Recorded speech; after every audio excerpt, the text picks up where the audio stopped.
Hey, assalamualaikum warahmatullahi wabarakatuh. Bang Mansur keren sekali. Oh,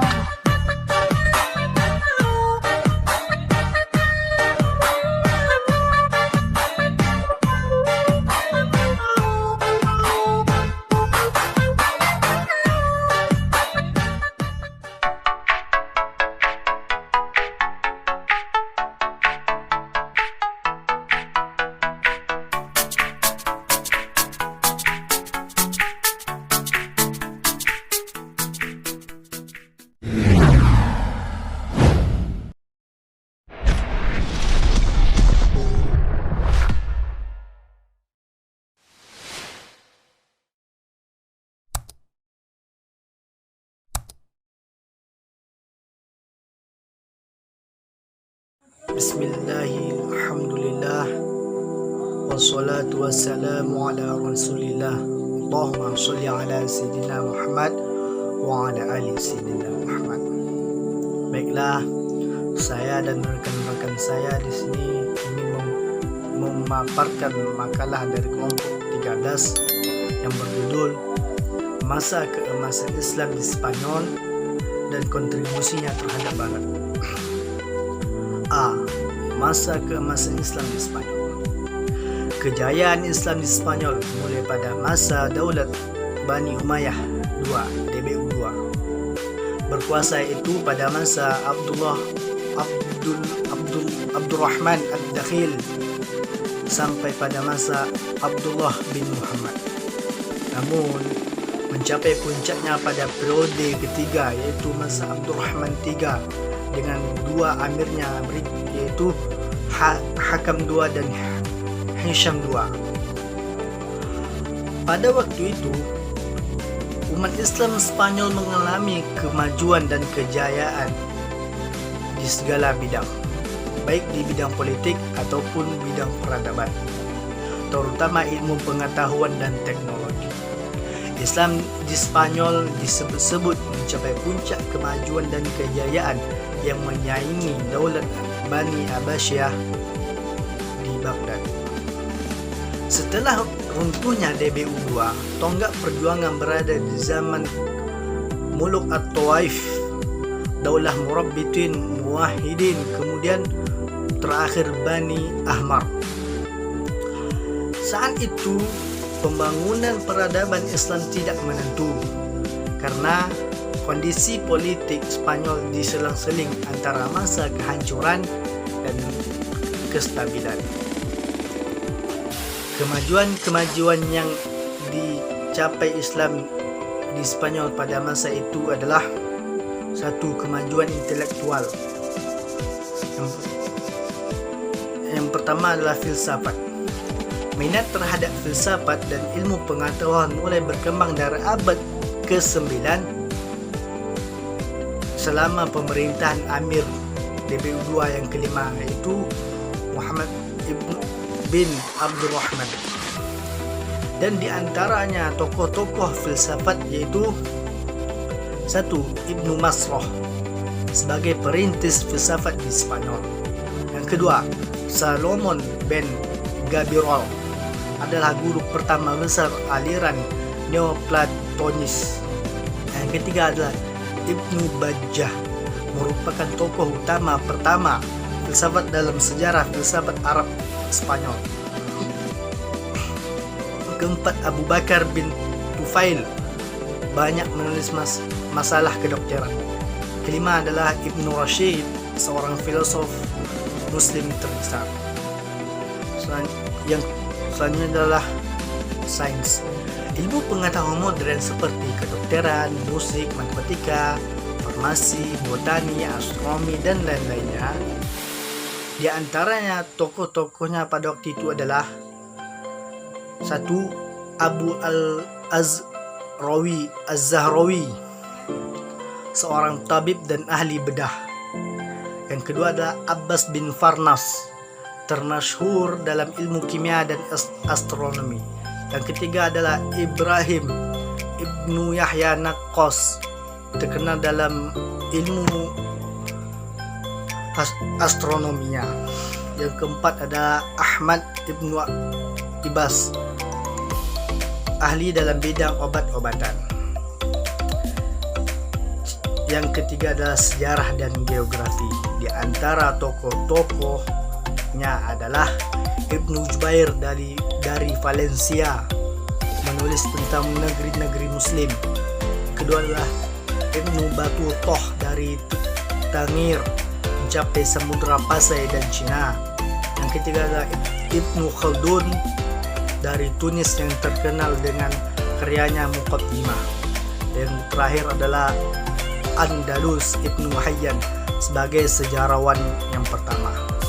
Baiklah, dan selanjutnya akan disambung oleh rekan saya Ali Mansur. Padanya dipersilahkan. Baik, terima kasih kepada saudara Zulkarnain. Selanjutnya saya akan menjelaskan poin yang selanjutnya, yaitu yang kedua, kemajuan pembangunan. Kemajuan pembangunan ini dibagi menjadi beberapa bidang, yaitu yang pertama bidang perdagangan, dan yang kedua bidang pertanian, yang ketiga bidang industri, dan yang keempat bidang pembangunan fisik. Bidang perdagangan yaitu membangun jalan-jalan dan pasar-pasar dan lain-lainnya.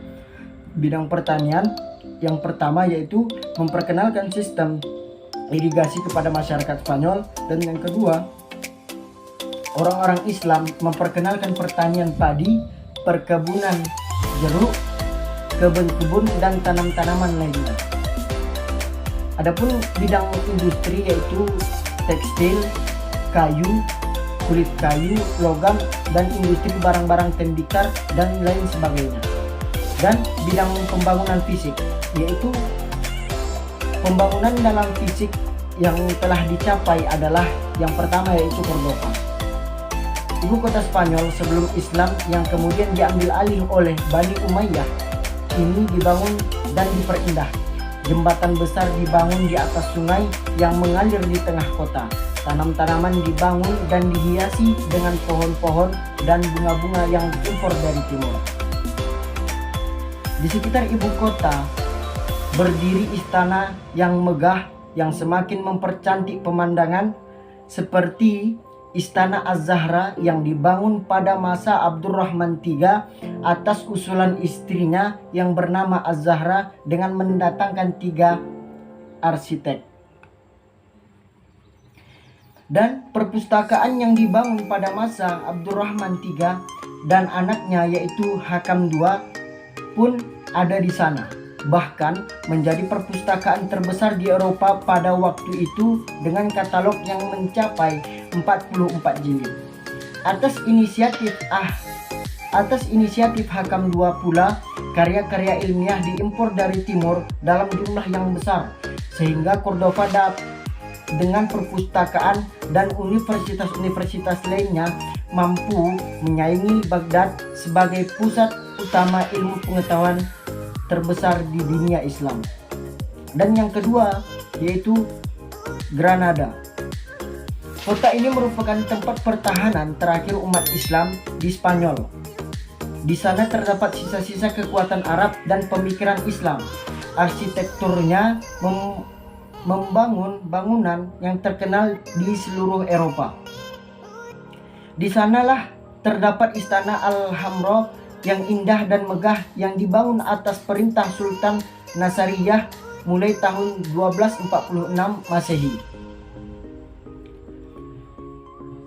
Adapun faktor-faktor yang mendukung masyarakat Spanyol untuk mencapai kemajuan-kemajuannya adalah yaitu yang pertama, heterogenitas masyarakat Spanyol yang terdiri dari komunitas Arab, Al-Mualladun, Barbar, As-Sokalibah, Yahudi, Kristen Muzaret yang berbudaya Arab, dan Kristen yang masih menentang kehadiran Islam.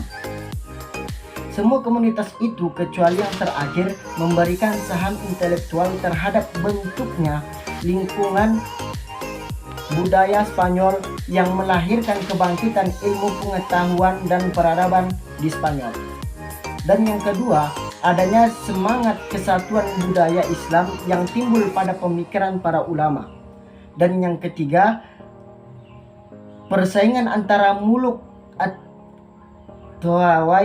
atau wife yang ingin menandingi Cordova dalam hal kemajuan ilmu pengetahuan, sastra, seni, dan kebudayaan.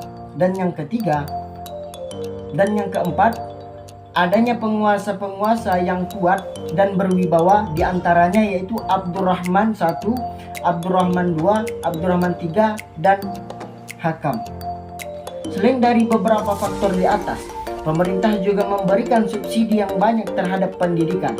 Hal ini terlihat dari murahnya buku-buku bacaan, penghargaan tinggi yang diberikan kepada penulis atau penerjemah buku berupa emas murni seberat buku yang diterjemahkannya.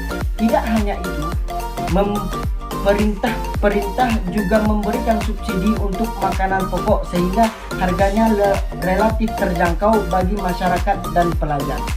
Mungkin penjelasan saya cukup sampai di sini, dan selanjutnya yang akan dijelaskan oleh rekan saya yaitu Muhammad Ibnu Hakim. Kontribusi Islam di Spanyol terhadap kehidupan Barat. Awalnya kehidupan intelektual Islam Spanyol tidak mendapatkan apresiasi dari dunia Barat.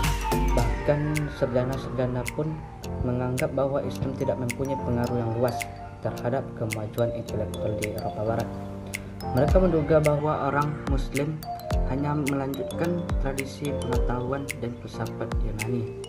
Maka pada abad ke-14, saat Dante yang 1265 sampai 1321, dalam karya terbesarnya bernama De Divina Comedia, pada salah satu bagiannya membicarakan para filosof dan menyinggung Ibnu Sina dan Ibnu Rashid.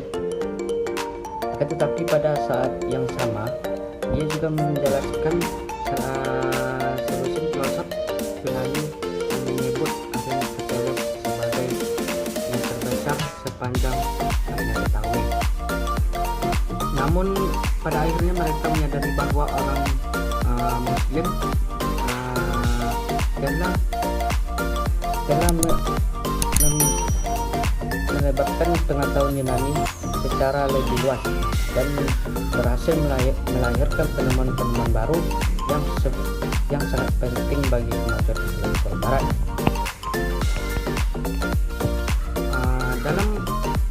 Di tangan penguasa Kristen, segala filsafat di kota Toledo tetap dibudayakan beserta semua guru besar dan ilmuwannya yang terlalu karena minimnya penguasa Barat bahasa Arab.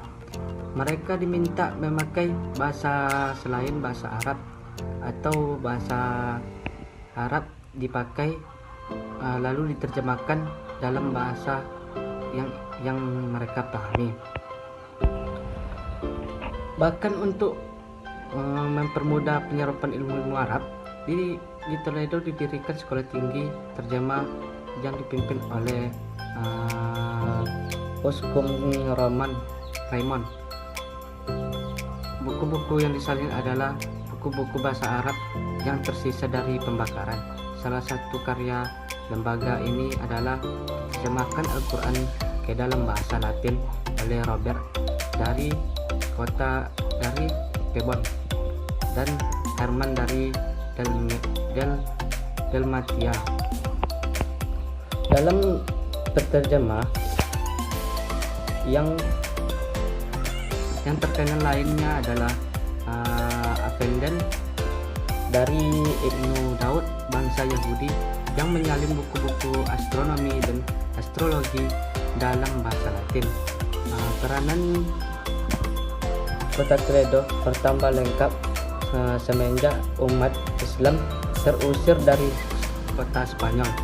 Buku-buku yang tersisa di kota tersebut seperti di Cordoba, Sevilla, Malaga, dan Granada dapat mereka manfaatkan. Bangsa Barat benci kepada Islam tetapi haus kepada ketinggian kebudayaannya. Hanya ini sekian hasil makalah dari kami. Mohon maaf ada kekurangan. Assalamualaikum warahmatullahi wabarakatuh.